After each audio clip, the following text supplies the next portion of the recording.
Yes, Mr. Clayton. My lords, my lady, I'm grateful for the opportunity to pull the threads together, which I will do the following way. I want to begin briefly by actually characterizing properly what the statement on the 23rd of April actually is. Despite all the interesting exegesis of what it says at various passages, it is simply a statement by a witness that he is going to give false evidence at trial. That's what it is. And it's, in our submission, there is no more serious and inappropriate a course. And he's the only witness who's immaterial. So, and I think it's worth making this additional point. It is, with respect, remarkable that no steps have been taken in relation to that witness about what he says. And it's now, what, 4 or 5 years, 6 years since he said it. And he said, here I am, I'm going to give fabricated evidence because somehow it's in the best interests of the community. With respect, obviously, it can't possibly be true. And that's a serious issue that we raise, the failure to take any steps in respect of Mr. Benjamin.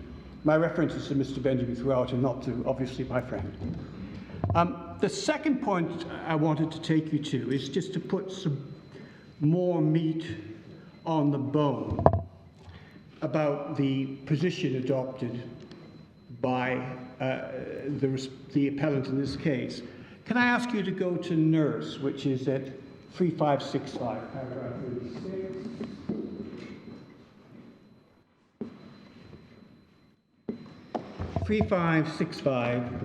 Paragraph 36.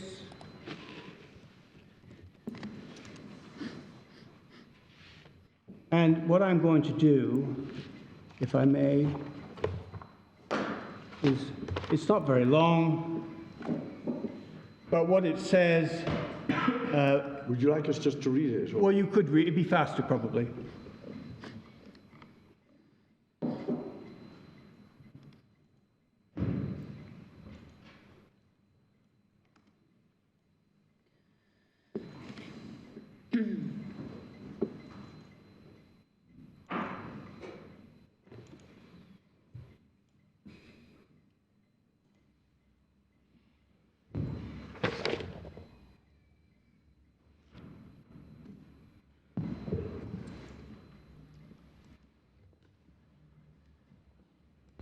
Perhaps you should read 37 as well, which is the view of the Court of Appeal.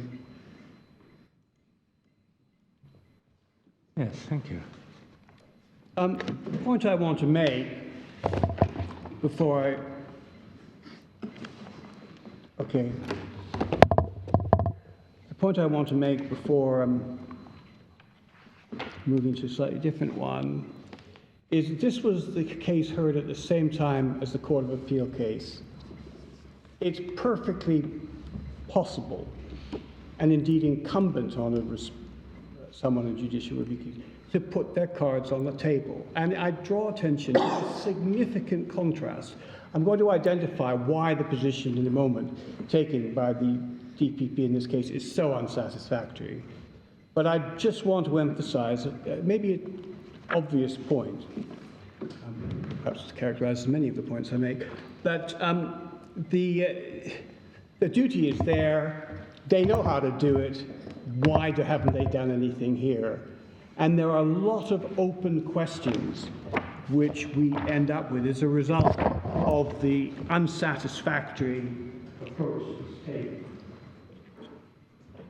The next point I want to take you to, and forgive my stating the banal, is what the duty of prosecuting counsel is. And for that purpose, I'm going to take you to 3934 of the bundle.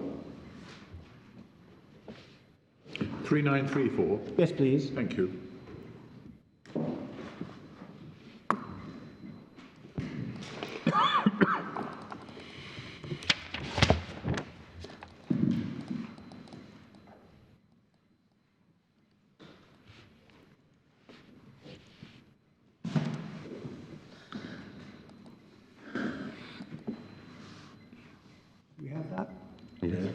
Thank you. It's Lord Bingham in the Privy Council case. The duty of prosecuting counsel is not to obtain a conviction, but to act as a minister of justice. Puddick. The prosecutors were all very clearly described by Mr. Justice Rand and Bouye. It cannot be overemphasized that the purpose of a criminal prosecution is not to obtain a conviction. It is to lay before a jury what the Crown considers to be credible evidence relevant to what is alleged to be a crime. Counsel have a duty to see that all available proofs of the fact is presented. It should be done firmly and pressed to its legitimate strength, but it must also be done fairly. The role of the prosecutor excludes any notion of winning or losing. His function is a matter of public duty, that which in civil life, which there can be none charged with greater personal responsibility. It is to be efficiently performed with ingrained sense of the dignity, seriousness, and justice of the judicial proceedings. I appreciate I'm not telling you something you don't know, but what I do want to emphasize is a very significant omission as a result of the failure of the DPP to put its cards on the table. Is it proposing to call the two officers who interviewed Mr. Benjamin on the 23rd of April? Is it or isn't it? Now, in our submission, what's its position about it? We simply don't know. And in our submission, as a Minister of Justice, it is incumbent on the DPP, when in answering a challenge of judicial review, to put their cards on the table about that. Are they going to, it has implications which I'll explore shortly, but are they going to call the officers, forgive me, the prosecuting counsel, or not? Did the majority in the Court of Appeal lay any weight on this point? Yes, they did. Archie in particular. Thank you. Archie says at the very early on, well, one of the things about this case which is extraordinary or exceptional is that they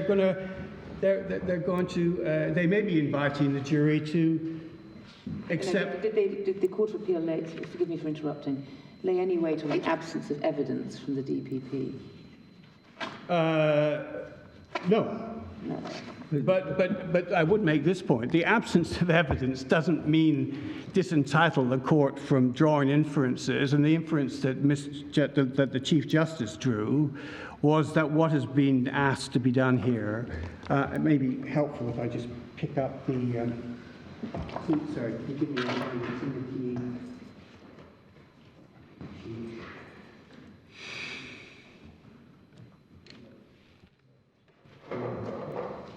Sorry, I'll find it. I mean, if it helps, I can't find anything in the majority decision. Okay, well, it's this.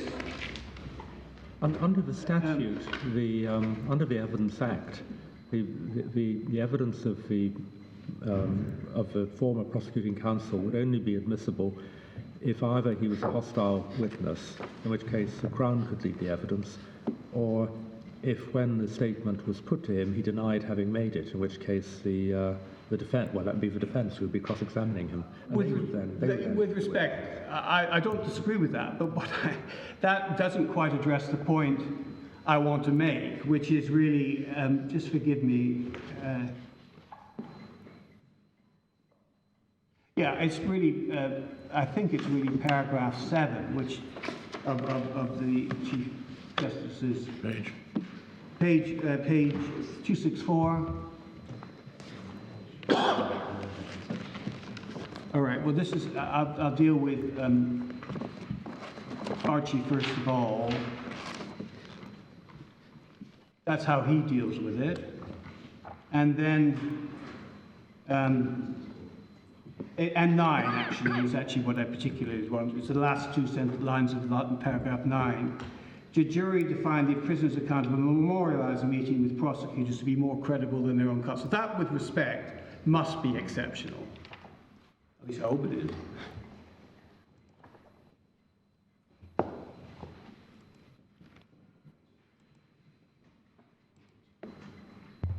And the same point, But I mean, how does that bear on the DPP putting his cards on the table? That's just a speculation that, depending how the trial pans out, the prosecutor might extraordinarily invite the jury to disregard his colleagues in favour of Mr. Benjamin. well, that's why I rely on two propositions saying he's got to give an answer to it in the JR proceedings.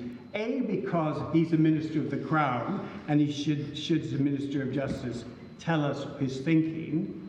That's the first point. And the second is, in judicial review, particularly as exemplified in the nurse case, he should put his cards on the table and tell us about it. Because it has consequences. I mean, I'll develop a point or make a similar point to that made by my Lord Reid in a minute. But the simple point I'm making... But beyond him being able to, the DPP be able to say, I intend to go ahead with the prosecution, and either I am or I'm not proposing to lead these witnesses, what else can he say? He can't speculate about how the trial might pan out. Well, he can speculate about who the witnesses he's going to call are. Yes, we could say that. Yeah, well, that's my point. But whether he calls them depends on what happens at the trial. Yes. I mean, I suppose, I presume you have to give, I don't know, in Jamaica, do you have to put in a list of witnesses in advance to give notice of who you might call? Yeah, they would in the trial put in a list of witnesses. It's Trinidad, right? And if the Crown doesn't lead a witness, can the defence then lead the witness from the Crown list? Yes. Yeah. So what you would do? So what would happen is one would expect the DPP to have the prosecutors on his list of witnesses, and depending on what happened, he might lead them, or the defence might lead them. Yes, but what with respect a concern is that we don't know anything about the position. And that becomes important because it has implications about what will happen. It's also important, and I'm sorry if this submission doesn't commend itself as much as in our submission should, there is this cards on table obligation. But what it comes to is this, is that if the DPP lawyers give evidence, then that would mean that they would be giving evidence contrary to what another witness they rely on, the only witness. But let's imagine that they don't. With respect to my friend's submissions, the interview cannot be a previous inconsistent statement. Not only because it's not inconsistent, but it's not his statement. It's a statement of other people. No, it is a record of his statement. The document is a record of his statement, and the witnesses would speak to him having said that. And if he were to say in a trial, I saw these men at the scene of the crime carrying firearms, then his statement that was not true would be a previous inconsistent statement. But, well, I obviously don't claim to have my Lord's experience at criminal trials, but the position that I've been asked to address is this: is that strictly speaking, it's not a statement by the witness unless and until the statements he made are given by those who attended the interview. Oh yes. So someone would have to lead the two prosecutors to set up that statement. yeah. But okay, so I don't think there's any. As my Lord Reid said, Pardon? as my Lord Reid said, in practice, what would happen if he went into the witness box and gave evidence along the lines of what he'd said in the magistrate's court, is that counsel for the defence would put to him what he'd said at the interview. Do you admit it? And if he admits it, well, then it's there and it's admissible. If he denies it, then he would ask to be able to call Crown Counsel. Well, that's right, but let's just step back a bit. That process I don't disagree with, but it's not a previous inconsistent statement in the language. It's what you're having is his evidence, his denial, controverted by other people's evidence who attended the interview, and they're giving evidence of the interview. And their evidence is of what is by then a previous inconsistent statement. Yes, it has to be. I mean, the language of the statute is a former statement made by him relative to the subject matter of the indictment, inconsistent with his present testimony. So if his present testimony is, I was there, I saw the defendant's murder the victim, and if he has previously, if he's previously said that that is untrue, and I made that up as a way of resolving gang tensions in the area where I live, then clearly that would be evidence of a statement which was inconsistent with his testimony at the trial. Well, I'm not going to pursue that point further, but what I am going to say is it does remain important to know in our submission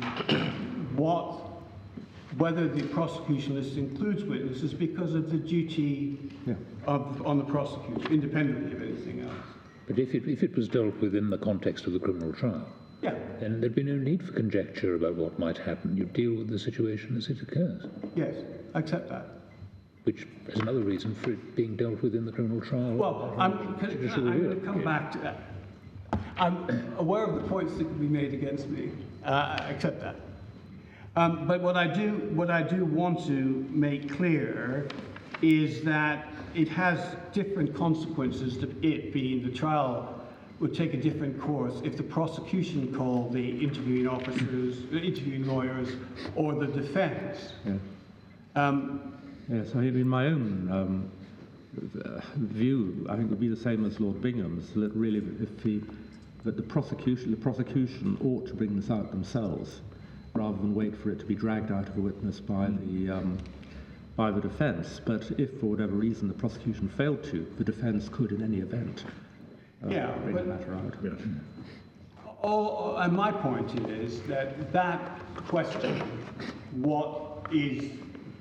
whether it's going to comply with respect, I adopt my Lord's point because that was also what I was trying to say, is the duty of fairness, the duty on a prosecutor means he should appear on the list, but we just don't know the position, and that's very unsatisfactory. Well, we don't know the position today. I asked the other Mr. Benjamin what the DPP would do, and I was given an answer that normally they just disclose the material, but he didn't know what would happen in this case. Well, and if that's and of course that arises out of simply not being told anything, but our point is simply that the failure to deal with that in evidence at all before the judge is problematic because of the duty that Lord Bingham reiterates. Really, it's not pretty familiar stuff. Although obviously, as my lords accept, and my lady, that if they prosecution don't call it, then the defence would be in a position of choosing to do that. But what it helps when you just clear the decks a bit is the question of the Galbraith submission, which took up quite a lot of time in the submissions made both to the trial judge and to the Court of Appeal judge, really are very difficult to, don't really take the respondent, the appellant, the DPP anywhere. If they're given, if the prosecution witness, the lawyers give evidence for the prosecution, it's very difficult to see how that would be Galbraithian too. So that's my fault. What do you mean by that? Well, what I mean by that is that unless the view was taken that somehow the prosecution lawyer's weight was to be given greater weight than the weight of the witness Benjamin. It would simply be a conflict of evidence between the two, and that would be very difficult, even with counsel far more persuasive than I, for them to be able to say that the evidence can't go forward because it's too tenuous. It's simply a conflict of evidence, and the judge is likely to rule, well, that's an issue which needs to be resolved by the jury. But the point I'm making is illustrative of the unsatisfactory way in which this case is developed, which is no discussion of what course the GPP are going to take, and as my Lord Reid accepted, the High Court submissions only refer to Galbraith as a safeguard. Completely pointless, as it turns out. Completely pointless to refer to that.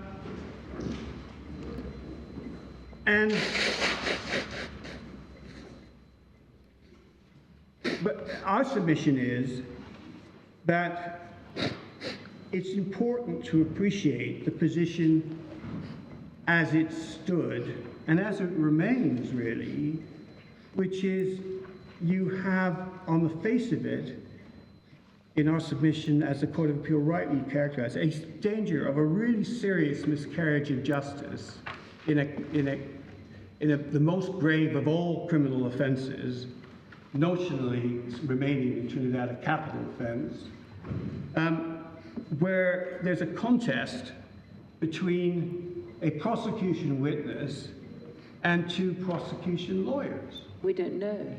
We don't know if there's a contest, do we? Well, we have no idea.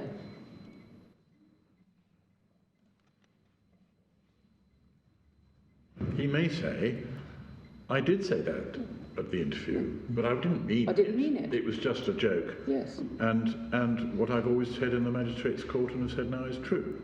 I mean, if one wanted to speculate, the overwhelming likelihood is there will be no contest about what was said at that meeting.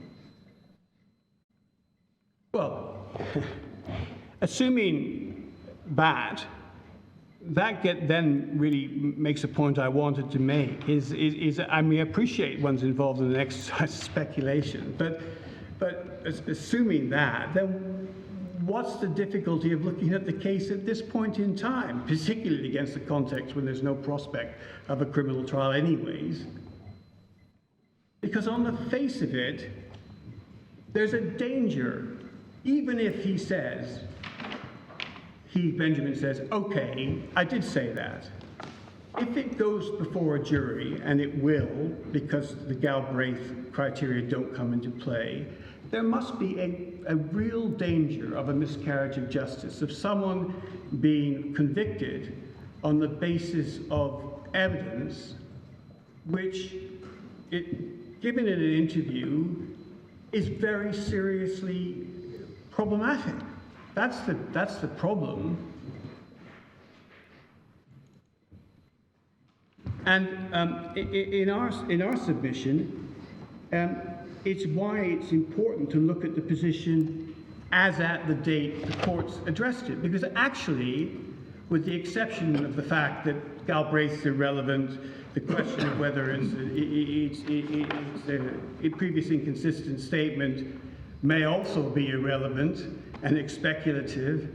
The reality is we're dealing with a case where the most serious of all criminal offences is solely being advanced on the sole ground of the witness who has made the statement that he's made, and also who's declined, I suppose, to give any written statements in support of it, which I've had confirmed to me it would have the statutory declaration of appropriate statutory declaration of Trinidad on it, so they would presumably be liable to sanction if criminal proceedings if he made such a statement and that was false.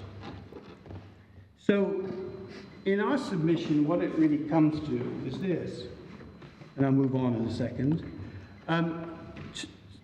what it comes down to is much of the submissions advanced by by counsel for the DPP are based purely on speculation by him, and there's really no explanation provided as to why the exercise that was possible in nurse was never undertaken.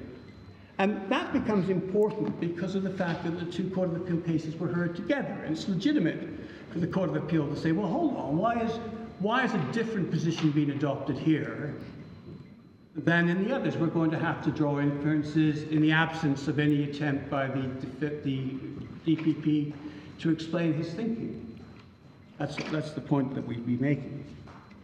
So what it comes down to in our submission is that it is appropriate, given the position we find ourselves in even today, having unanswered questions with no knowledge of what's going to happen, and frankly a case which is never going to go, I don't think, will ever be tried anyways, to say this is a hypothetical case where it's appropriate, given the steps that, given the failure of the prosecution to take any steps to pursue the criminal case since 2019, to look at the position as it stood when it was heard by the Court of Appeal. And the question then becomes, has the Court of Appeal erred in law in its approach? That's what it becomes in our submission. Now, I'm going to move on to some points which are made in, just briefly, made in our skeleton argument, because we would, with respect, disagree with a number of the points which have been advanced by my friend. First of all, if you could turn to page 2491, please, which is the, these are some of the supplementary points we make to the reasoning of the Court of Appeal.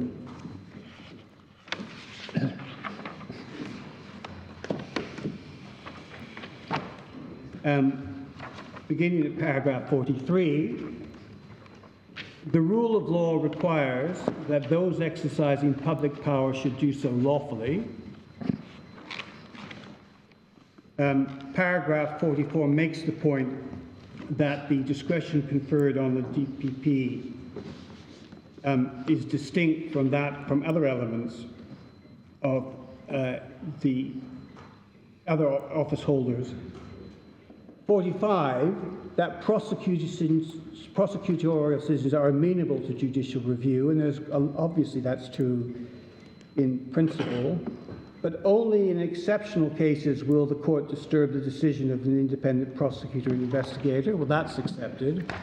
What, if you turn the page, becomes more important, perhaps, is that, looking at paragraph 47, the restraint which is appropriate and acknowledged by Lord Bingham and Sharma is that the director, the DPP's powers are trusted to him and him or her and no one else. The polycentric character, subsection 2, the polycentric character of this official making may make it unsusceptible to judicial review. And I want to make quite an important point about the dissenting judgment. It's all very well to say this is a case that involved polycentric decision-making. What's the basis for that? It's simply said in a dissent that this is a polycentric decision. It's very difficult to know on the material before the court how that could be right. I of course accept there are many prosecuting decisions which are complex and polycentric. This is actually a pretty simple case on the face of it. The sole witness in this case has said he's going to, in the witness day, in the interview note, that he's going to put forward a false account to trial. That's not a polycentric case.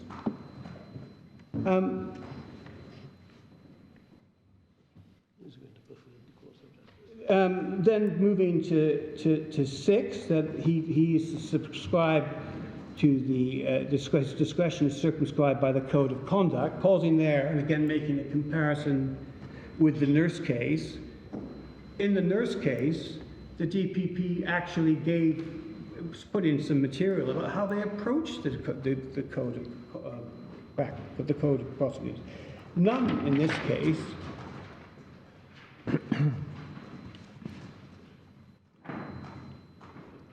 Eight, which I don't dispute, is that in principle challenges should take place in the criminal trial. I don't think 9 has any application to this case.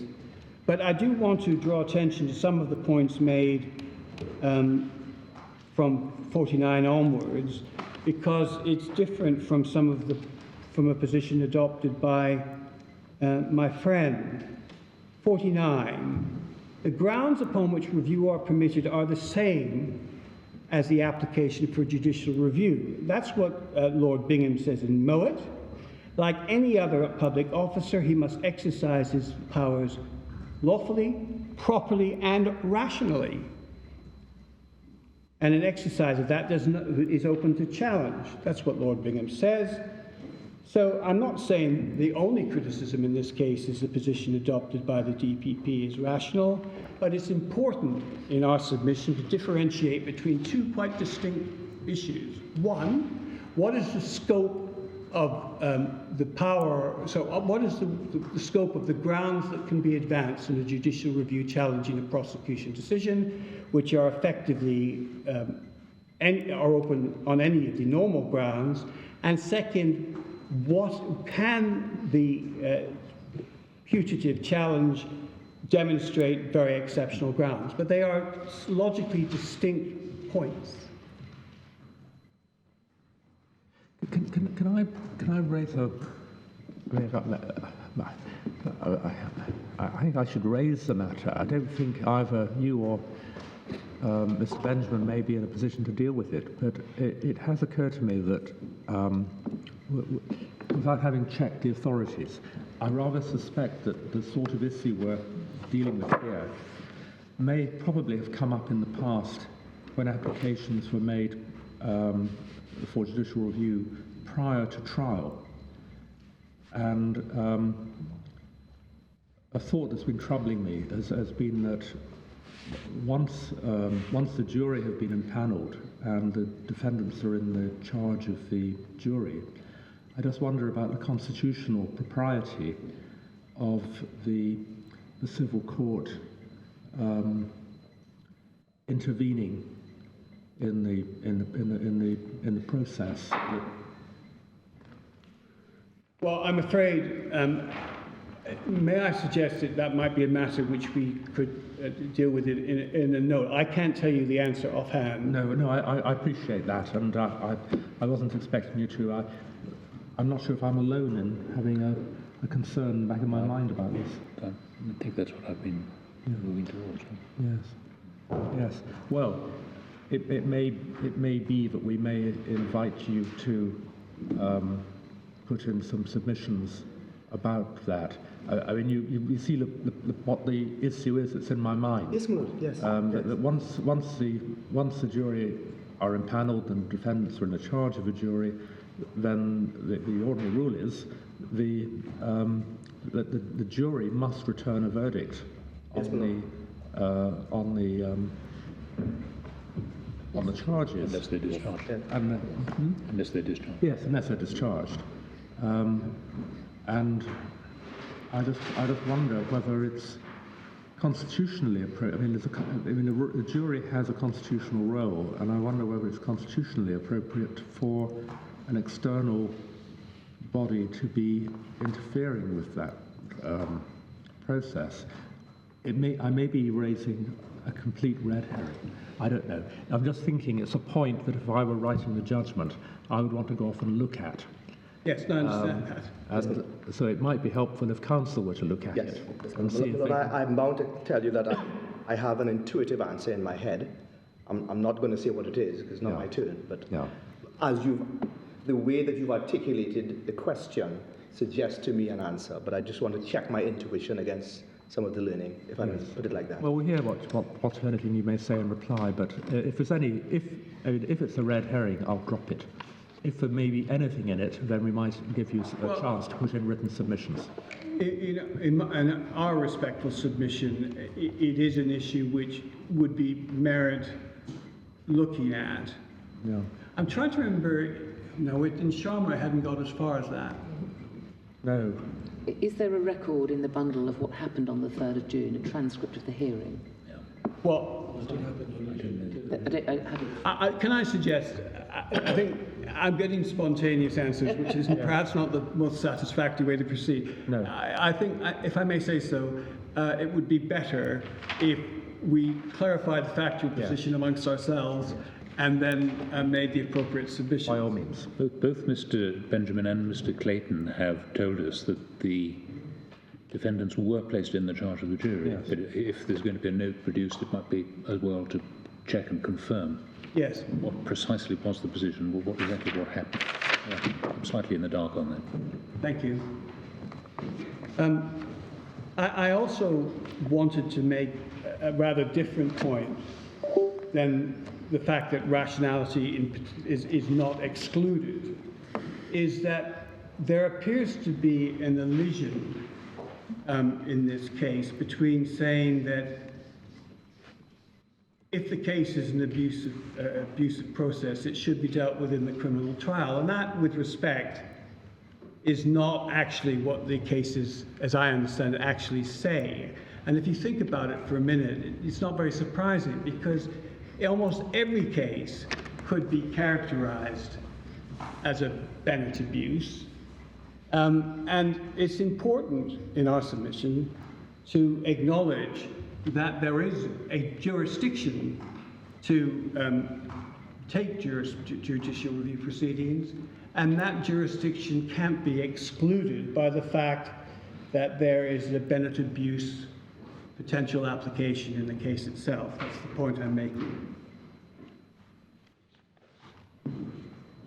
If I could then move back, if I'm afraid, to the skeleton, sorry for the case. Paragraph 50, I appreciate this is put at a very high level of generality, but nonetheless of some importance. The discretion mustn't be exercised so sparingly, and the standard review must be not set so high as to deprive an aggrieved citizen of an effective remedy. It may be looking at that has prompted my point about how abusive process isn't, the fact that there is a parallel, or it could be reformulated as a criminal abuse process, does not exclude the prospect of judicial review. Turning the page to 3494, we just refer to the K case, which my lords will be familiar with. And then I think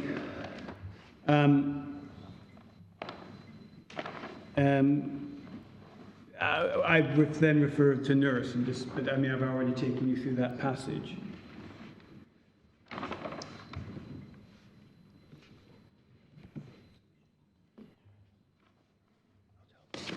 My lords, my lady, I think those are the submissions that I propose to make orally.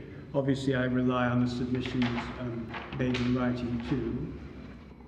Is there anything else that you'd like to do? Yes, I've got a short question. Could you go to page 3283, which is the electronic 3283, which is in the Code for Prosecutors. Okay, I'm afraid I'm being antediluvian. I'm afraid I'm some on That's it. my Bible. Paragraph 14.4. There's 14.4. Sorry, bear. So I prefer to read it in the paper. Thank you. 14.4. On the face of it, I don't remember either side referring to that, but I may be wrong. No, but I want to ask the other side about it in reply, so I thought it would only be fair to ask you first. Sure. Sorry, I'm just because the binder's broken, it's not being very helpful.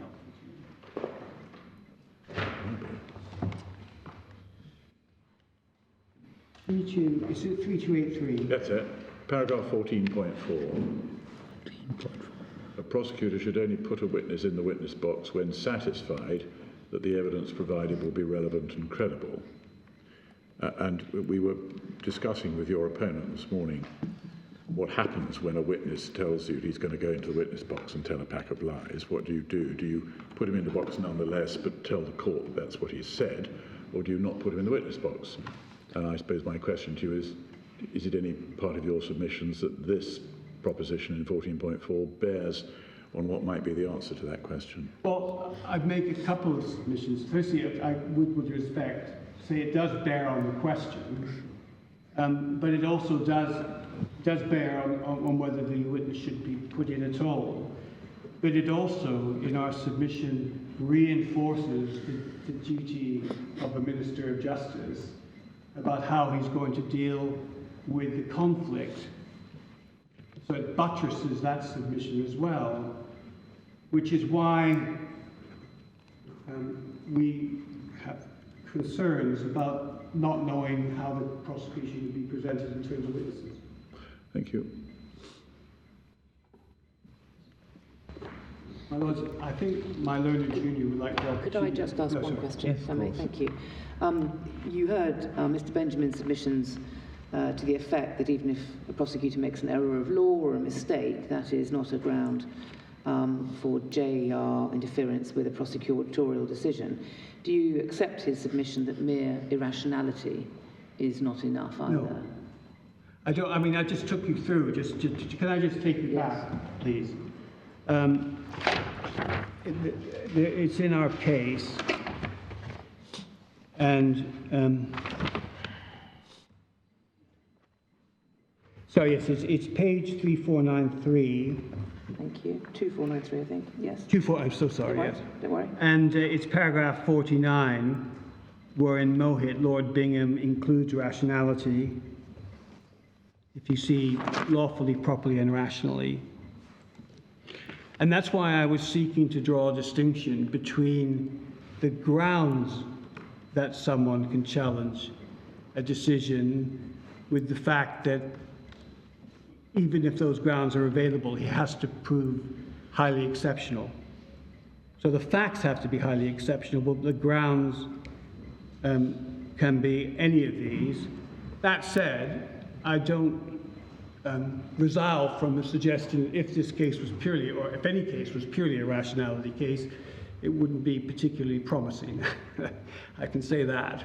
But that's as far as it goes. What I think is, what in our submission is important about paragraph 49 is it confirms that the scope of the grounds themselves are wide.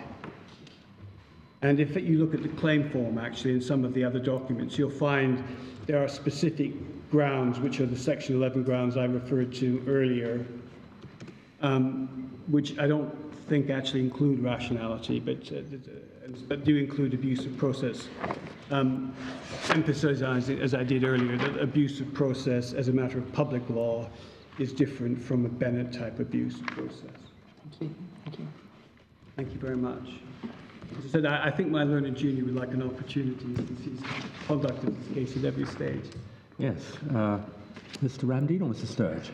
Mr. Ramdeen. My lords and my lady, thank you very much.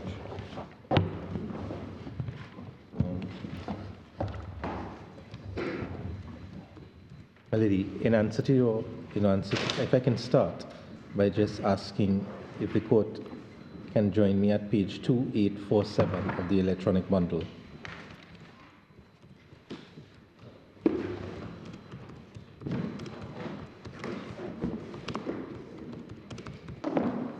This is from the decision in Mohit. Sorry, Matsalulu. Yes. It goes exactly to the question. Thank you. I'm hoping that it goes exactly to answer the question that you just posed to my learned senior. And if I can ask you, my lady, to go to paragraph F. Thank you. That starts, it is not necessary for present purposes. Yes. Yeah. It is not present for necessary purpose. Forgive me if I just read it out, my lady. It is not necessary for present purposes to explore exhaustively the circumstances in which the occasions for judicial review of a prosecutorial decision may arise.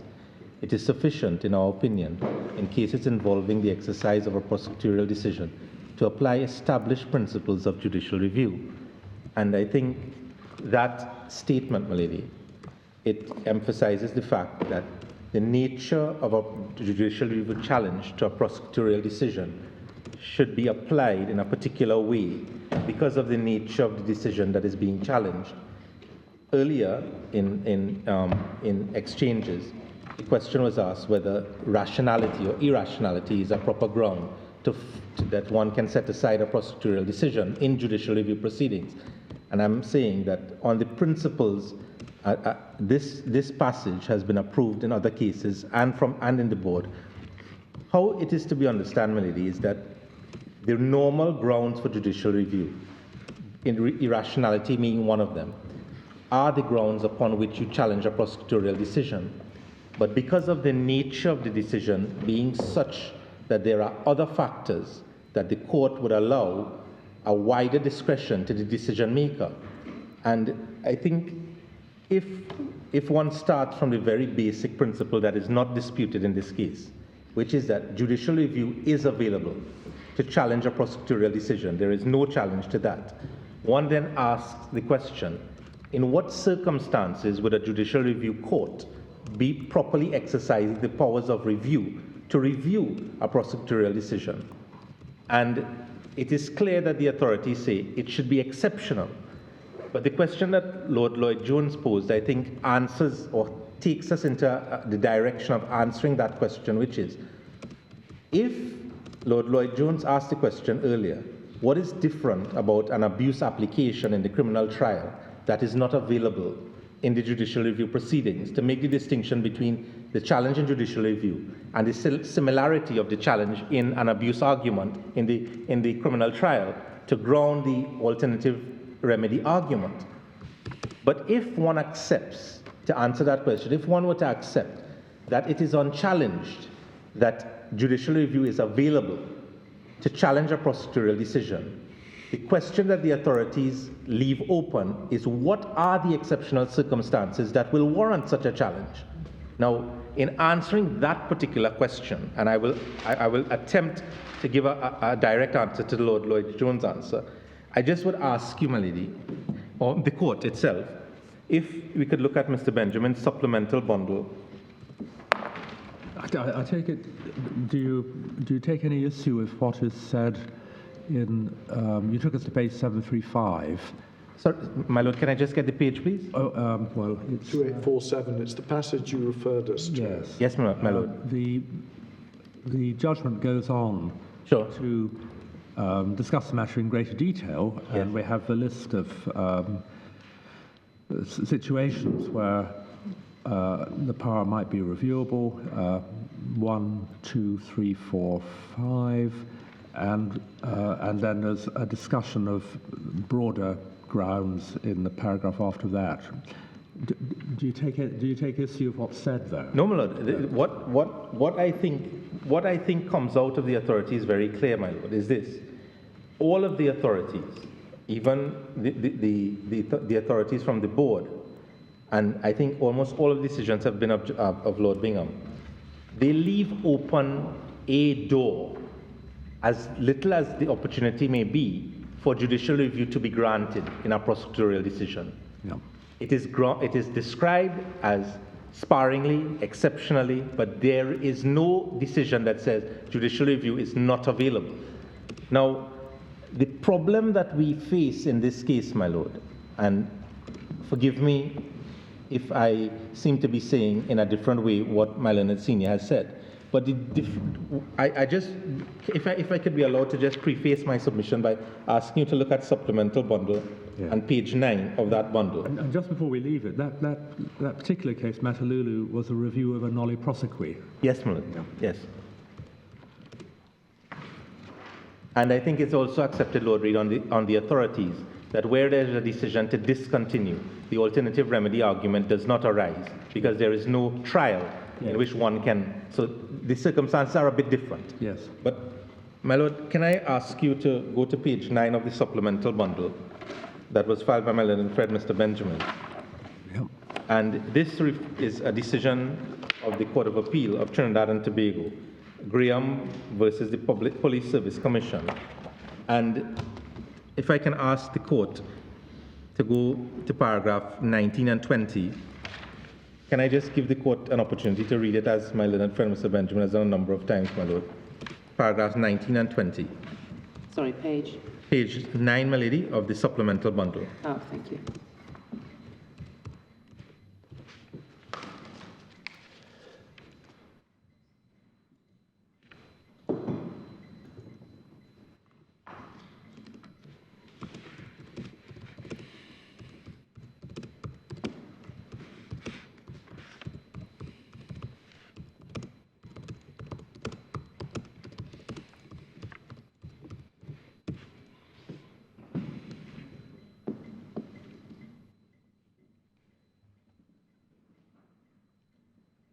My lord, Yes. Lord Briggs, a few minutes ago, asked a question about 14.4 of the Prosecutor's Code.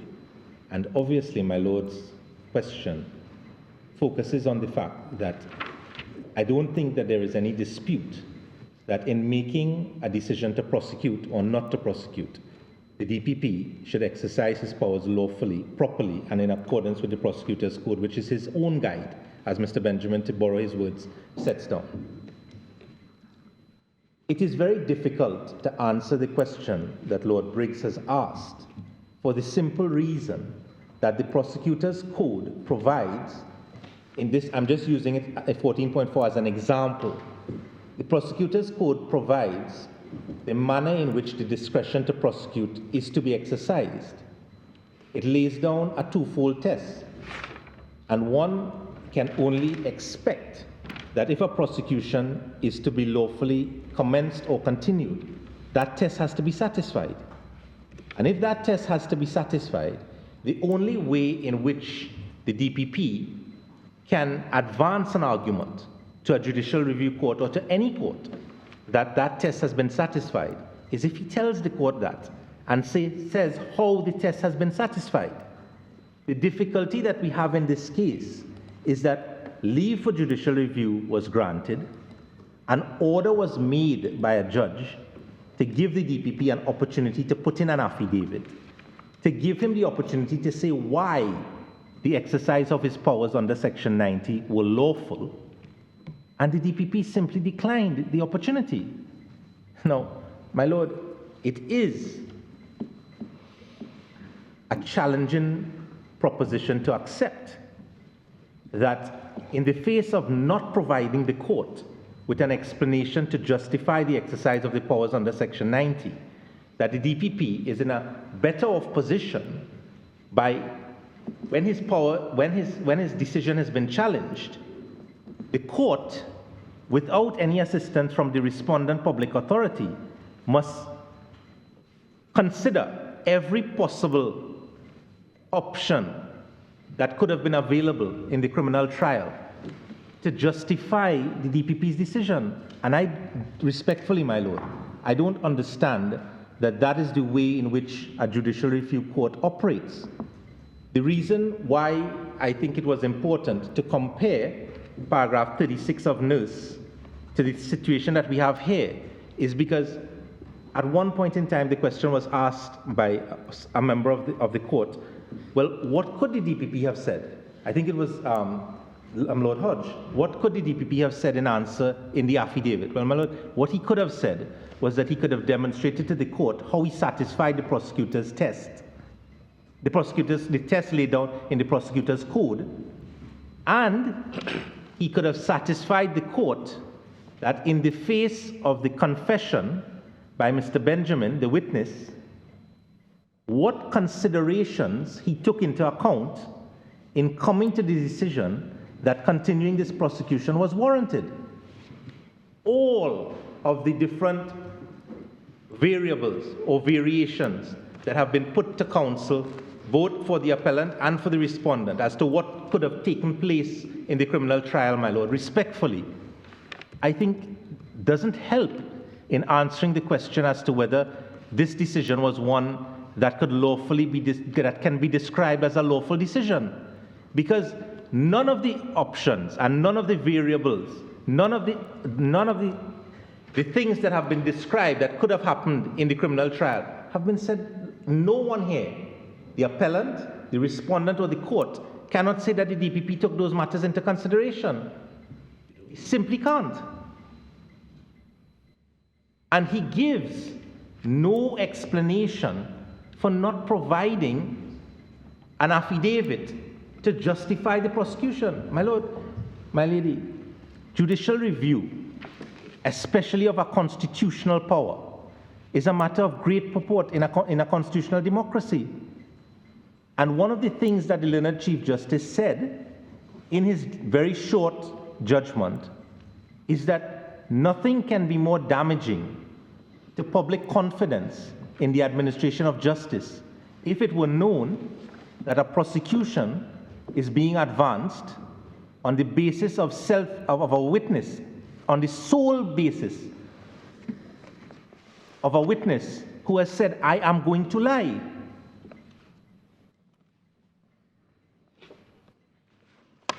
Now, my lady, just on that point, you had asked my learned senior if there was any reference in the decision of the Court of Appeal with respect to the lack of an affidavit. One in a different context. Yeah, my lady, can I ask in answer to that question? Can I direct you to paragraph 27, Thank you. page 269 of the electronic bundle, and if that answers or assists in the question that was asked. Yes. That's right. Decision of the Court of Appeal. Lady, can I ask you to look at what is said in paragraph 27?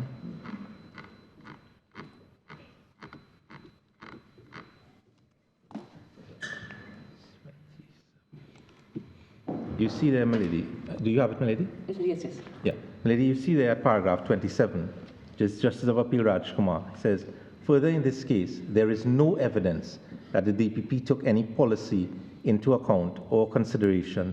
In any event, there is no public interest or policy which could justify or justify continuing or presenting a prosecution based on evidence from a sole witness who tells the prosecution that his evidence before the magistrate court, which he will maintain before the assizes, was false. And that's the only reference. That's what I found Yes. in relation to that. Yes. Now, my lady, just to take that point, if I can, and if you allow me to take it one step further, the way in which the principles of judicial review have been presented and developed by the courts is that the reason why there is a reluctance, and put another way, a very wide discretion afforded to the decision maker, who is the prosecutor in these types of matters, is simply because of what has been said, the polycentric nature of the decision, the public interest considerations are very difficult for any court to be able to analyze. They are matters which bring a special expertise in a prosecutor. Now, Malay, when one applies those considerations to the facts of this case, and reference was made in the dissenting judgment of Justice of Appeal Barrow, where are the polycentric factors in this case that have justified the DPP in making this decision?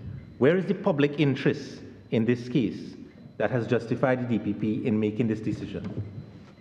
They're not there. Well, it's a very strong public interest in being in a case to trial when it's a triple murder involving firearms. My lord, I accept that.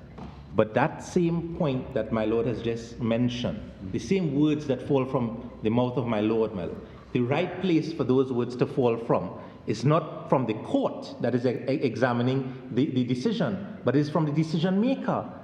It is easy for all of us here, my lord, to find reasons why this prosecution could or could not be brought forward. But the challenge decision in this matter, my lord, requires the decision maker to say exactly that. Why was it justified? And it is not a question that can be answered by posing different speculative outcomes. The duty, there can be no challenge that the duty in this case was upon the DPP to say why. It is not proper, my lord, to not say anything and be in a better position by not saying anything in answer to your duty of candor. And my lord, what what the concern that was raised by the majority is a real concern. In this case, the sole witness has said, I am going to give false evidence. Why is it that as a review court, we are troubling ourselves to find out all the different things that could be said in the criminal trial when the witness himself has said what he's going to do in the criminal trial? If the DPP thought that Mr. Benjamin was going to say something different, or there's a possibility that he will resile from what he said in the notes of briefing, what he told the prosecutors, or that he will stick to his evidence in the magistrate court for some reason. Very early on in this appeal, Lady Carr made the point that he did interviews, he did statements, there were other evidence that he gave. He says so. He was asked that question in the interview notes. If those things were considered by the DPP as finding some foundation to continue the prosecution, he was under duty to say so, my lord. But he never did. And in our respectful view, not having said what the reason for the prosecution is, and not justifying the prosecution in any way evidentially, the court is left with the evidence that is provided by the claimant. And what is the evidence that is provided by the claimant?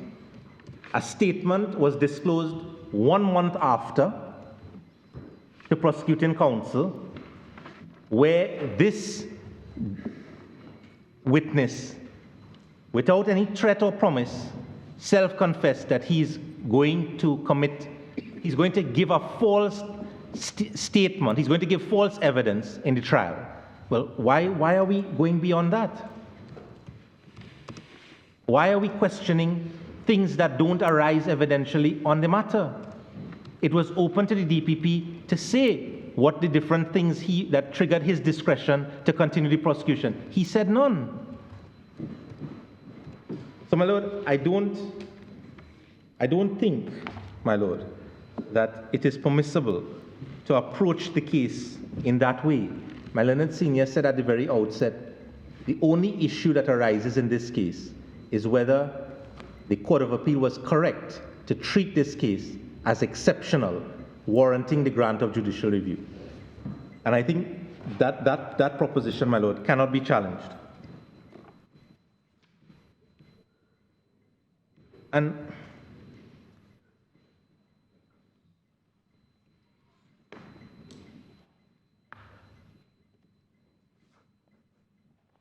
if it is, my lord, that we travel down the road of attempting to utilize alternative remedy as a means of resolving whether the jurisdiction to grant judicial review is correct or proper in this case, it is a very dangerous, I submit, my lord, it is a very dangerous road to travel, because the jurisprudence taking that logic to its logical conclusion will be that once you have a remedy available in the criminal trial, judicial review is not permissible, and that is not what the authorities say. The most exceptional fact in this particular case, my lord, is simply this. The risk of a miscarriage of justice, the risk of a serious miscarriage of justice is inescapable once this witness gives evidence in the criminal trial. And the Court of Appeal was correct in saying, no matter what direction the trial judge gives, once you are placed into the hands of the jury, that risk cannot, there is nothing that the trial judge can do to risk a verdict, to risk of the chance of a verdict coming back of guilty on the trial judge should surely stop the case at half-time. Well, if the prosecution evidence is cross-examined on the basis you suggest reveals it's all lies, the trial judge doesn't have to let the case go to the jury if he doesn't think the jury could properly convict on the basis of that evidence. Well, my lord, let me just at least if the procedure in Trinidad is the same as it is, or I believe it to be here. My lord, in answer to that, can I just ask you, my lord, to look at the authority of Marshall, Leonie Marshall from the board. And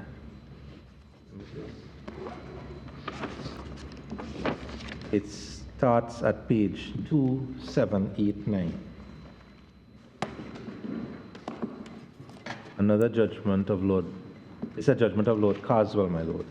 And can I ask you to go to page 2798.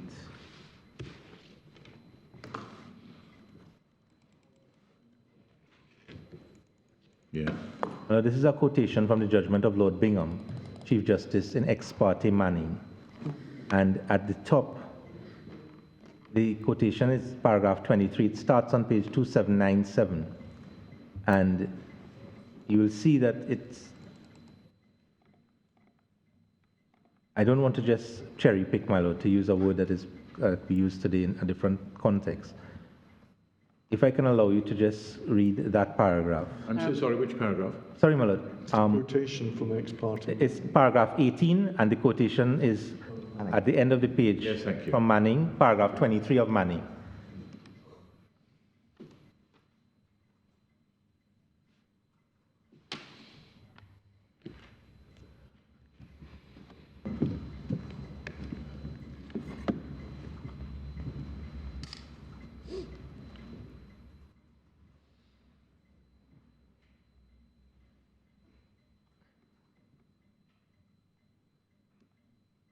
Well, I draw particular reference, I apologize if I disturb you, my lord, but I draw particular reference to page 10 of the judgment, which is on page 2798 at the top.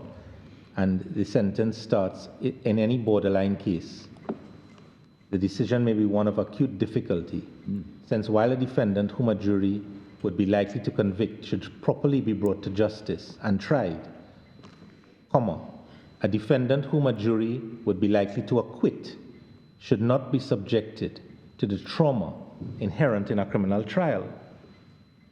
Now, my lord, when one examines the Prosecutor's Code, when one examines the Legal Profession Act, and when one applies the tests that have been laid down in those two pieces, but in the Prosecutor's Code and in the Legal Profession Act, to the facts of this case, one cannot overcome, the DPP cannot surmount the fact that this prosecution should not continue.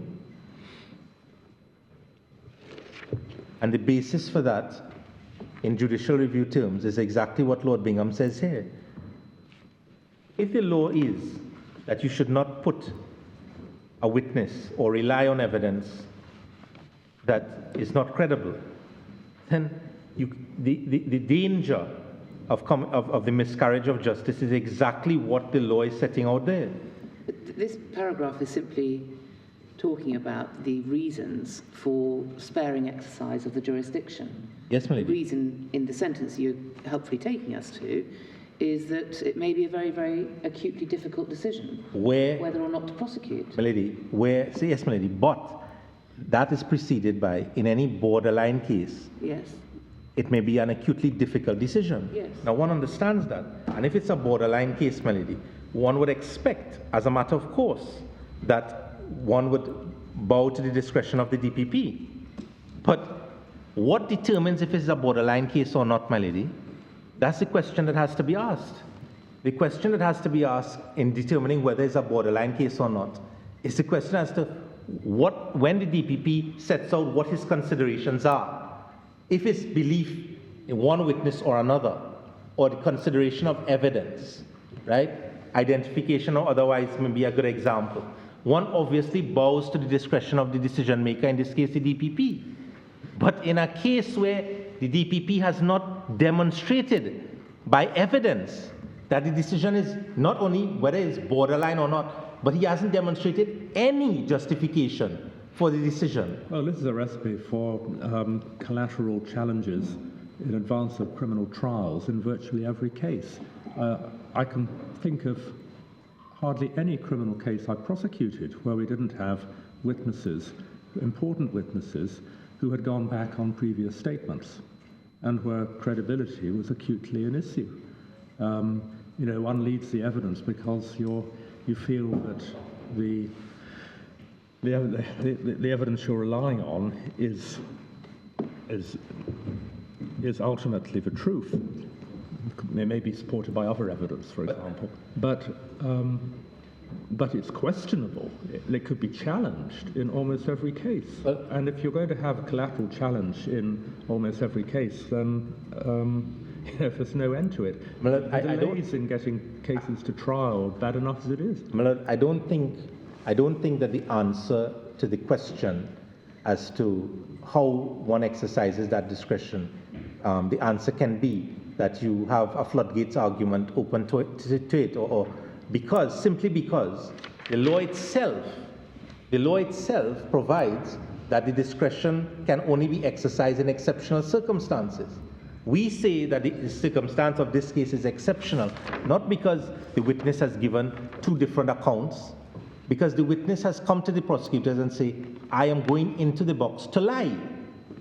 And having said that, there is nothing from the decision maker that takes away the risk of proceeding along with a criminal trial where the sole witness, this is not any witness, there is no other evidence in the case that has been put forward that the DPP can rely on. The exceptionality of this case, as has been pointed out by Madam Justice Quinlan Williams and the Court of Appeal, perhaps the principal exceptionality, apart from the confession, is the fact that this is a prosecution based on the evidence of this witness alone. There is nothing else. And if those are the circumstances, one would expect that faced with that dilemma, the DPP will be able to justify his decision. But he's got no duty to justify his decision to a civil court if the issue can be adequately dealt with by the criminal court. Well, I respectfully disagree on that point. Oh, there we are. Because of the fact that one cannot simply put aside the duty that he has in judicial review proceeding once leave has been granted. And if it is, my lord, it is a very, to borrow the words, to just say, this is not a technical argument, but if it is that the public authority thought that leave was not properly granted, then there was a duty on the public authority to set aside the leave. And the reason for that in judicial review is simple, because if the leave is set aside, then the decision maker doesn't have to justify his decision. Well, where does all this take you? I mean, at the end of the day, you seem to be saying the DPP failed in his duty of candour to the court in the JR. So what? Where does that take you? Well, the answer to that is that the only evidence that was before the court was the statement of the notes of briefing and the consequences of proceeding in a prosecution based upon that evidence alone. And that is what the judge at first instance and the Court of Appeal had to decide. Can a prosecution be sustained on the basis of what was said in that statement at all, with nothing more, with none of the permutations that the court has put forward today about what can happen in the criminal trial? The simple question was, is the prosecution able to justify the decision based upon what is contained in the notes of briefing alone? But it isn't for the prosecution to justify its decision. It's for, I mean, it's not basic, but it's for the claimant in a JR to establish that the decision is flawed. Well, that is exactly what comes out of the Graham case. It is for the claimant to establish that the decision is flawed. But in discharging the burden as to whether the decision is flawed, the burden shifts upon the grant of leave to the respondent. I see. Sorry, my lord? It doesn't. It does, my lord. The burden doesn't shift. Yes, my lord. There may be an obligation to put your cards on the table, But it is ultimately the task of the claimant in a judicial review to establish that the decision is valid. Perhaps I worded it wrongly. And once leave is granted, an evidential burden shifts upon the respondent public authority to justify the decision. And your authority for that is the one you took us to, is it? Yes, ma'am. What, Dennis Graham? And I even wonder about this. I mean, the idea of a duty of candour has become rather fashionable in JR. But ultimately, if the court can order the disclosure of all relevant material, and if you're not happy with what is being, if you're acting for the claimant, and you're not happy with what is being produced by the defendant, and you feel that relevant material has not been produced, then you get an order from the court for that material to be a specific disclosure given to you. But the difference in this case is that this is not a case in which the decision is premised upon materials. The decision is a discretion that is in the head of the DPP. He is the only person that can know what is the basis upon which his decision can be justified. So that just taking one step back, my lord, the position is simply this. In this case, when the burden shifted upon the DPP to justify his decision evidentially at the grant of leave, and he puts in no affidavit, the consequence of that is that the judicial review must be determined upon the material that is before the court. And the only material that was before the court at that point in time to test the lawfulness of his decision is a statement by Mr. Benjamin that says, I am going to give evidence that is false.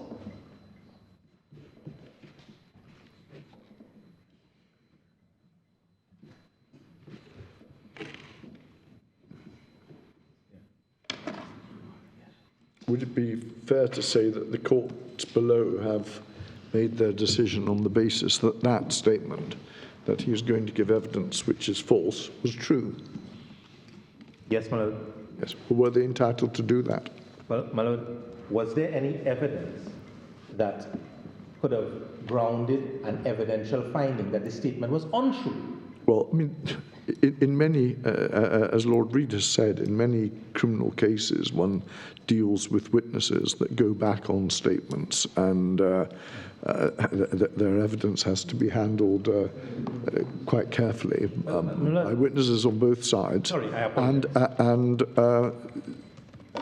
for all we know, Mr. Benjamin, who appears to have been involved in gang matters, may have been wanting to scupper the trial.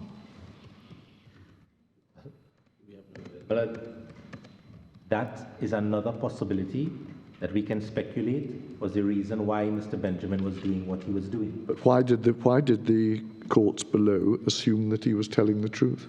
Well, if one examines the circumstances in which the statement was given, there's nothing in the Mr. Benjamin has sought to interpret the statement in different parts by saying, well, because he was involved in this activity, well, we can't say that part of it was true and part of it wasn't true. But, my lord, there is nothing in the statement that Mr. Benjamin gives to suggest that he wasn't talking the truth.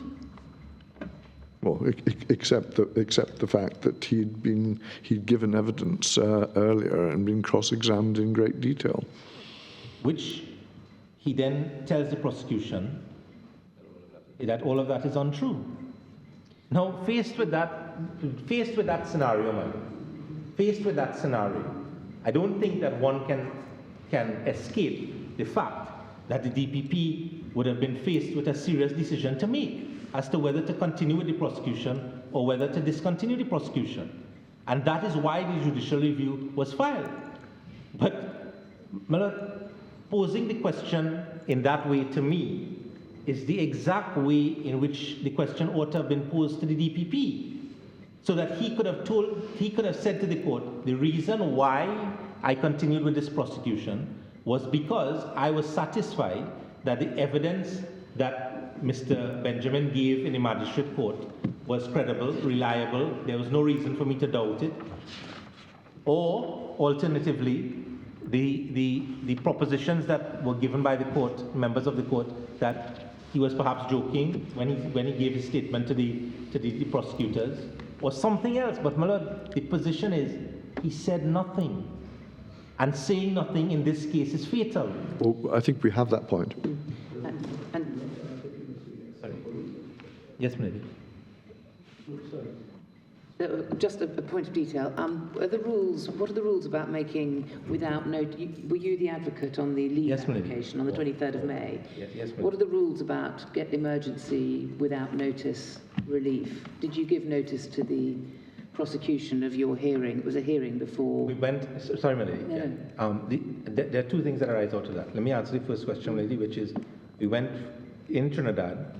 You applied to the court by emergency application, which is supported by affidavit, yes, to justify proceeding on an ex parte basis. Right. And so the affidavit we've got in the papers would explain why it had to be without notice. Yes, Milady. Could you just give us the reference? What was the reason for it being without notice? The urgency of the application being that now having discovered that the prosecution was being continued on the basis of this type of evidence, the applicants remained remanded in custody. But the trial had been fixed for the 3rd of June to resume. Yes, Milady. Yes. So on the 23rd of May, yes, Milady, you had a week and a few days in which to make any application. Yes, Milady. Okay. Milady, there is one point. Let me just. I mean, can we look at is it page 6 of the bundle? Thank you. Can I just mention that you've used up your time now, so we need to bring this to an end fairly soon so that Mr. Benjamin has his reply time. My Lord Hodge, thank you very much. That was a certificate of urgency, my lady. And thank you. Just last question. This was served, was it, on the 23rd of May? Was any notice given to the prosecutor? No, my lady. The procedure that was adopted, we went ex parte, got the order, and then we were directed to serve. But is there no procedure in Trinidad where, if it's urgent, so that you haven't got 2 days or whatever is necessary to serve your application, you can't wait that long, so you go technically ex parte, but ex parte on notice in the sense you pick up the phone and tell the other side you're going down to court? Well, that wasn't the procedure followed. There's no procedure like that laid down in the rules, my lord. But there's an informal procedure that you can go ex parte on notice. Normally, yeah, that's what I'm asking. So what would normally be the procedure is that when the application is filed, usually the court that is assigned to the matter upon filing will say give notice to the respondent. Yes. So it becomes an application with notice from the court. Yeah. Now, Melody, just before I end, there was one question that was asked about what took place on the 3rd of June when the judicial review was granted. I was counseling the judicial review. What had transpired is that judgment was given in the judicial review by Madam Justice Quinlan Williams. Immediately upon judgment being granted, the DPP applied for a stay of execution. That stay of execution was refused. Yes, we see that at page 96 of the bundle. Yes, and what transpired thereafter, my lady, a very strange occurrence, which is to the point that Lord Reid was making. The criminal trial was scheduled to continue on that day. Yes. So it came up in the afternoon.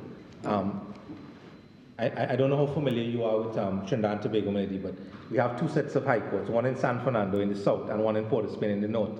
So this decision was given in San Fernando.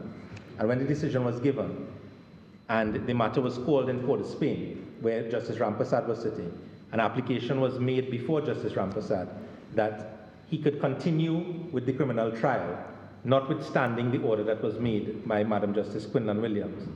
And the Deputy Solicitor General, Mr. Neil Bouye, that is from the Solicitor General's Department, came and advanced submissions before Mr. Justice Rampasad as to whether he could have continued with the criminal trial. I made submissions in response, and Justice Rampasad determined that he could not continue in the criminal trial because the indictment had been quashed. And what happened to the jury? Was the jury in court in the afternoon of the 3rd of June? Must have been. No, normally the jury was not in court, as I recall. So to answer Lord Reed's question as to whether the jury was actually physically discharged. Yes. So they never returned any verdict on the charges. No. And were they discharged? No, not as far as I'm aware, Madam. But we were told this morning by Mr. Benjamin and by Mr. Clayton that no, I'm sorry, we were told that you were placed in the charge of the jury. Yeah. Are they still in the charge? Are they still?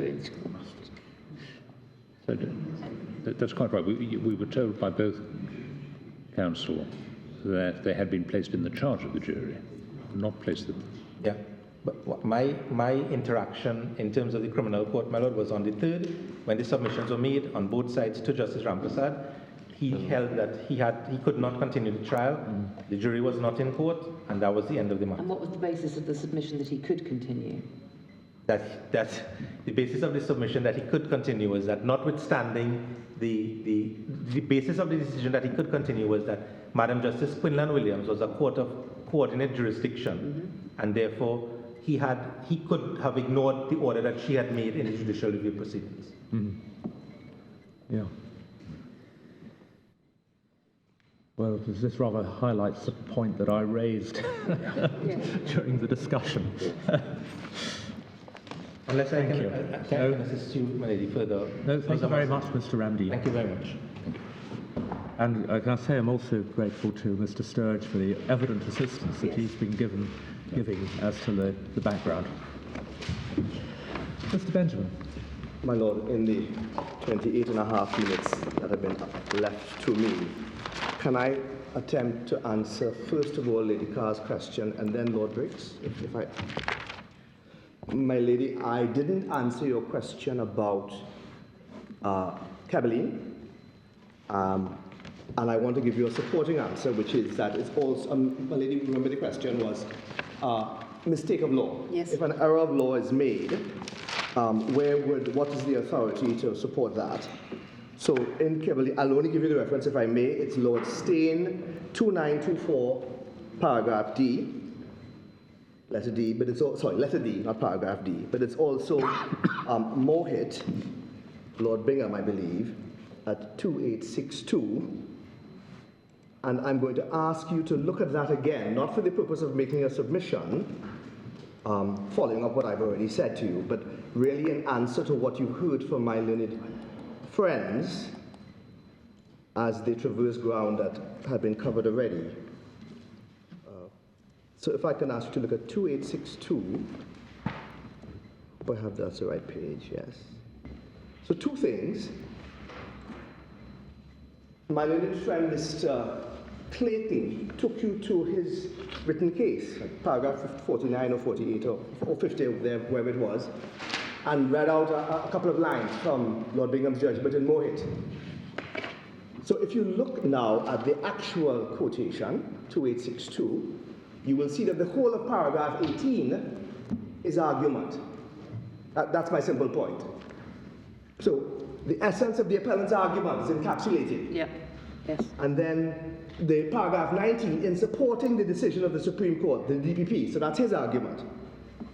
And so you get a conclusion under the heading of conclusion, paragraphs 20, 21, and so on. So, and can I just invite your invite your attention to paragraph 22 in answer to a point that was canvassed between my learned friends in their response submissions, and just ask you to look at or invite your respectful attention to the very last sentence of paragraph 22.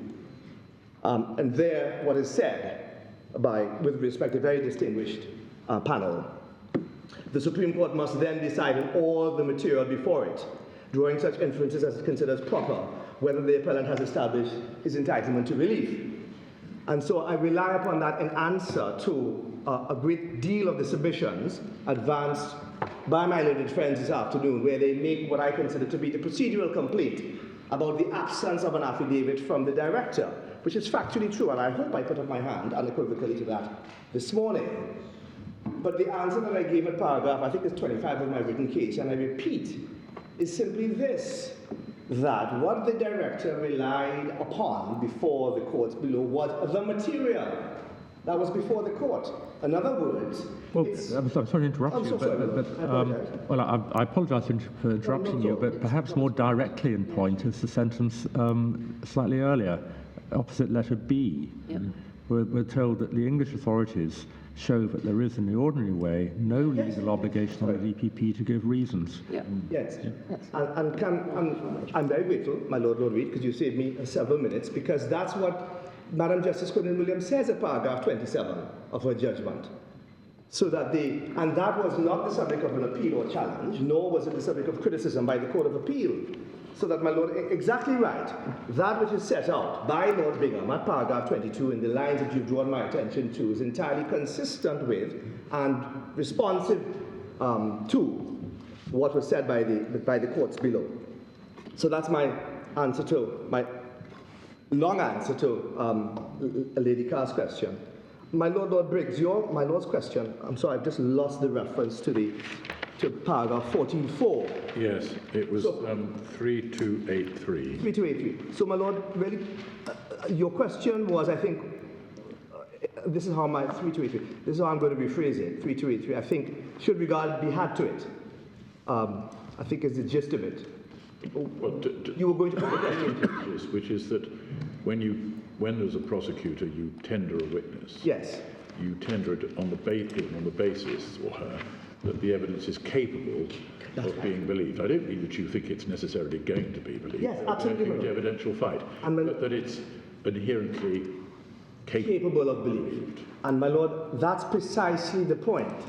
So, my Lord, my answer to my Lord's question is yes. I agree with my Lord, and I agree with the way that you've put it. Capable of belief, which is an inference readily available to the board from the actions of the director. Not his words, not him repeating, well, this is the evidence, he was cross-examined, it was over an extended period of time. All of that material was before the courts below, as it is before you. There was nothing, there was no additional material that would properly have been relied upon by the director. In other words, there is an extensive account over hundreds of pages of depositions, of cross-examination, etc., together with the notes of briefing. So that when my little friend, Mr. Ramdeen, said, on several occasions, the only evidence before was what was in the notice of briefing. And all he said was, well, he's going to lie. Well, that's not an accurate account of what the document says, nor is it an account of what the evidence was before the court, nor is it an accurate statement of what was before the director, because this director signed the indictments. They are his indictments. In other words, he signed the indictments to go to the assizes based upon the depositions signed by all of the relevant witnesses in relation to their testimony before the court. And so, and then finally, in relation to the allegations or the suggestions of, let me put it more bluntly, the imputations of non-disclosure and a lack of candor, I anticipated what my learned friends were going to say, and that is why I took you to the sequence in which we made oral disclosure repeatedly on more than one occasion. We did the same thing in court, and then we repeated it by providing them with the written documents. So the notion that there was some non-compliance or non-observance of the procedural expectations in accordance with the Judicial Review Act and practice in Trinidad and Tobago, with respect, is not made out in the evidence. And then finally, well, not finally, on this point, I deliberately put before the board the judgment of Justice of Appeal Jamada so that you would have a legal basis. My little friends referred to it in their written case, but they put only the decision of Justice of Appeal Mandansa.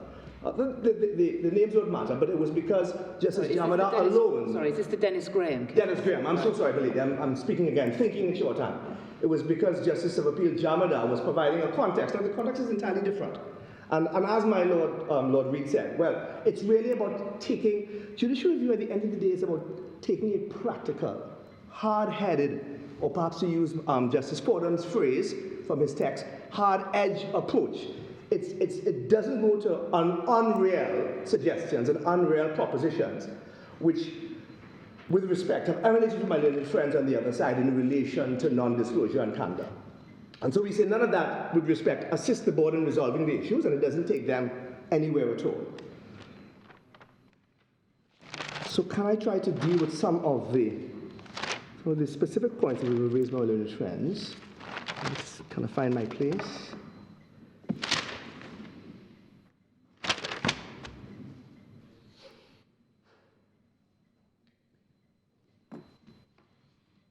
In some sense, I almost feel as though I've said what I really wanted to say in answer to my lord. Well, don't feel you need to repeat yourself. Can I, would you, just bear with me, I just want to look at my notes to see if in that rather animated reply that I just gave, I've left out something that is of importance. I do want to say something in answer to the quotation. I think it's from Randall. I'm not going to ask you to go back to it. It's Lord Bingham, and in that case, he relies very properly and we agree on Justice Rand, I think it is, from the Supreme Court of Canada, as to what the obligation of a Minister of Justice is. And simply to make the self-evident point that, first of all, I accept the dictum, I accept the approach, and I say with respect that two things, that the code of conduct, and that is my client's code of conduct, is entirely consistent with it, and his actions are entirely consistent with it. His actions as opposed to his words, his deeds as opposed to his words, as reflected in the documentary material that is before the board this afternoon. And so I say with respect that the other complaint, which is separate and apart from the candor point, which is that there is no material from which the board can decide the case, or that there is some inherent danger, I say that's not made out. Can I, before I forget, make a tiny point about procedure? My Lord Briggs, and I think my Lady Carr, asked a question about ex parte on notice. With respect, great respect to my learned friends, it's not right to give the board the impression that there is no practice in the jurisdiction in which I practice of giving your opponent notice of what it is you're going to do. I have done so on more than one occasion in relation to a matter that came before this board involving the Chief Justice and the Law Association, because I was counsel for the Chief Justice, and that's exactly what we did. We gave notice to our opponent on the morning, and we all appeared in court in the afternoon. And it has also become common practice, not among all practitioners, to send a draft of your application. In other words, because of the challenges sometimes of electronic filing and the limitations of data and the limitations of electronic, you send it, you make sure it's emailed to them, and you say to them, I will let you know as soon as I know who the judge is and what the time is. So it's not right to say that there's no practice. And with great respect, it is absolutely inexplicable as to why you would go before Justice Rampasad at whatever time it was, 10-something in the morning on the 23rd, and not simply give us the benefit of a telephone call, not give us the benefit of an email, even if there were no such practice, because that's not consistent with the spirit of the civil proceedings rules. The overriding objective is very clear. You cooperate with your opponents, even though you're against them. Well, Judge Rampasad was the criminal. Yes, but my point. Oh, sorry, no. I mean, we don't anticipate the question or your observation. Well, I'm wondering. In other words, I'd assumed the application was made to him in the course of the criminal proceedings. No, that's not the point I'm on. Right. I'm on a simple point. I drew your attention, I think, approximately pages 1315 to 1319. Well, this makes the problem even worse. What happened to the trial? Yes. So I was simply drawing my Lord's attention to the fact that they told Justice Rampasad that they were going to file, that they intended to file the application for judicial review, and then didn't bother to give us notice. That was the simple point I was making. Everybody turned up on notice before Mr. Justice Rampasad. Yes. But then they dashed off purely ex parte without any kind of notice, you say, even informal. Absolutely. To, I forget which judge it was that gave... Justice Quinlan Williams. Oh, with Quinlan Williams. Yes, Quinlan Williams. Yeah.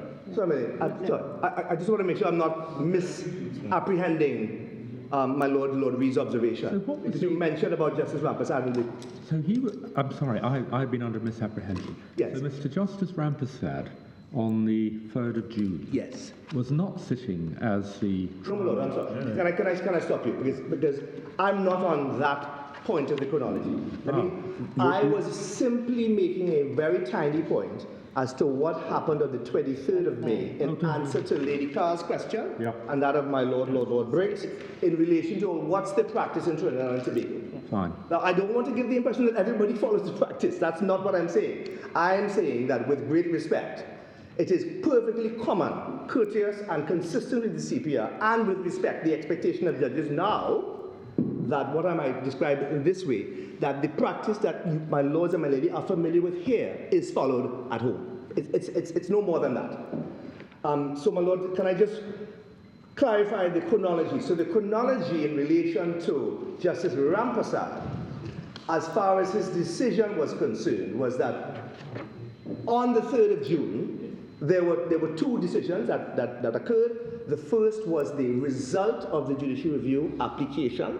And as my Lady Carr pointed out, it happened within just more than a week. So can I just make this tiny point, the second tiny point?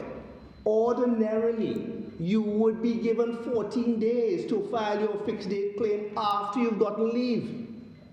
We got the whole of the process taking place within that period of time.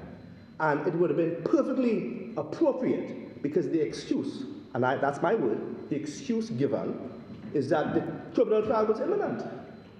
Well, it would be a simple matter of making sure that the criminal trial judge knew that there was a challenge. That's all that one had to do. And again, that too, with respect, is common courtesy and common practice. And I'll give you another example. The case is Ferguson and, Maritime and Ferguson and the Attorney General and the Director of Public Prosecutions. I was for the director in that case. It's a matter that's come before the board, and that's exactly what we did. In other words, it was a constitutional challenge, Part 56, to ongoing criminal proceedings. And the simple, again, courteous and professional arrangement between opponents was simply to say, we shall both let the criminal judges know what we are doing, because these challenges are taking place in the constitutional context. So can I just bring it back now to judicial review, because I've taken you off the constitutional matters. Well, can I just raise one case? Yes, my lord. I see from 1312, one was before Justice Rampersad at 10:51 a.m. Is that right? Yes. And it was thereafter that the claimants for the judicial review went to Quinn and Williams. Yes, it happened that afternoon. That's in the afternoon. Yes, so my lord has got it. And so my lord, I'm running out of time, and I don't want to lose sight of some important points. Can I just make these observations in relation to the Galbraith point? Well, first of all, the Galbraith point was taken fairly and squarely in the speaking note filed in front of Justice Quinn and Williams. It's set out there. It's summarized at paragraphs, I think it's 16, 17, and 18. I'll try to find the reference for you. I'll ask those who are with me to give me that reference. I don't want you to go to it. But I'm simply saying that all of that was put fairly and squarely before Justice Quinn and Williams. In other words, my lords, it was simply another example of what could properly happen in the criminal proceedings. And it's not a question with respect of speculation. It's not a question in respect of which, there was a complaint about a lack of evidence. But really what you're asking the director to do is to say to you, well, these are the possibilities of occurrences that can take place in the criminal proceedings, and this is how I might deal with it if this particular occurrence or this particular event arises. And I would say with respect that would not be of any assistance, especially in a circumstance when properly all of that could have been put before Justice Rampersad at any time of the respondent's choosing. So instead of running across the corridor or down to San Fernando, wherever they went, to get before Justice Quinn and Williams, they could have made the very same application in relation to abuse of process and taken the very same points, all of the points that have been raised by my learned friends, all of them, reliability, credibility, incoherence, lies, whatever it is, all of that could have been said before the criminal trial judge, who was fully seized, because they floated it all in front of him at 10:51, and then they decided, oh, we're not going to go down there, we're going to go elsewhere. And we say, as I've already said, that's just not the way that judicial resources are to be used.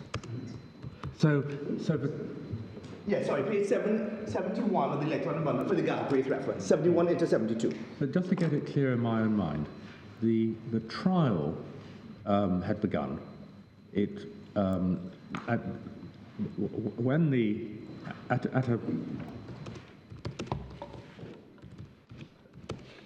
On the 23rd of May, yes. Mr. Justice Rampersad, sitting as the trial judge, yes. but in the absence of the jury, I think, adjourned the trial until the 3rd of June. Yes. And on the 3rd of June, there was a resumed hearing in the trial yes. in front of him, again outside the jury's presence, yes. At which he ordered the release of the defendants. Yes. And is that all that happened? Yes. Because he was there, he was faced with, so my lord, can I qualify? I wasn't there, wasn't involved in the matter, I wasn't there at first instance, so all I can rely on is what I've gleaned from the record. But what I understand to have been the position is that he was faced with the fait accompli of Justice Quinion Williams' decision. Yes. Yeah. And I didn't mention this, so I hope that my friends don't take complaint about it, but it's in my written case.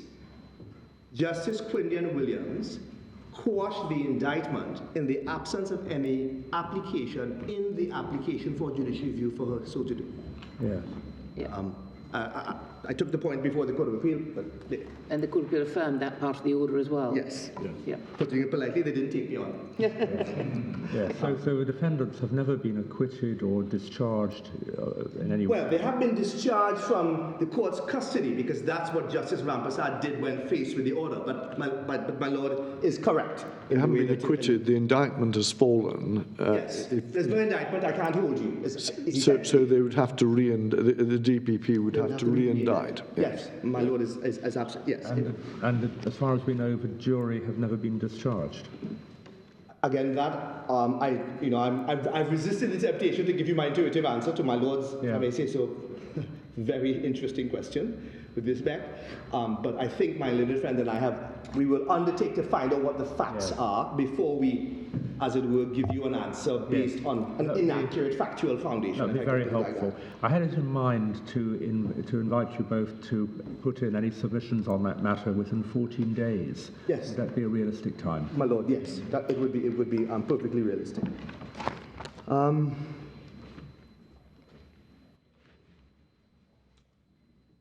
I don't propose to take you to it, my lady, but I want to circle back to Mohit and rationality and say, in answer to what my learned friend says, that if you take what I call the 5 Matalulu factors, paragraphs 1 to 5 in that particular paragraph, and you bear firmly in mind their endorsement unanimously by this board in Sharman and Twine, that the question is a little bit more, how do I put it, nuanced than a straightforward, can I challenge the decision of a director on all of the grounds? The answer is, it's really, and I'm supposing in a sense I'm agreeing in part with my learned friend Mr. Van Vliet, it's really an application of existing judicial review principles and bases to the specificity of a director's decision to prosecute or not to prosecute. And I think you're agreeing then. I am agreeing. So it's available. Rationality challenge is available in principle. You got it, Billy. Yeah, so I don't need to say anything further than that. But insofar as there is an attempt to walk back polycentricity, I say with the greatest respect, the interesting, complex, nuanced conversation, those are my words, that counsel on both sides have had with the board belies the suggestion that it was a simple, straightforward case. It simply doesn't work because the permutations with respect Not an infinite number, because we are talking about a criminal trial process, but the permutations are too many for anyone to suggest that this is a mono or single center, because that's what poly means. It simply means many. It means several. Mono means one or singular. So with respect, the exchanges that we have had and that I have thoroughly enjoyed certainly destroy that suggestion. I can't remember now whether, did I give my lady and my lords the paragraph in Justice Quillen Williams' judgment about reasons? I did.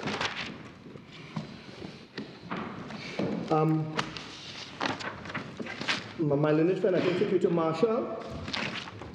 I don't think I need to add anything to it, so I don't propose to say anything about it. I do want to say something about it. Right.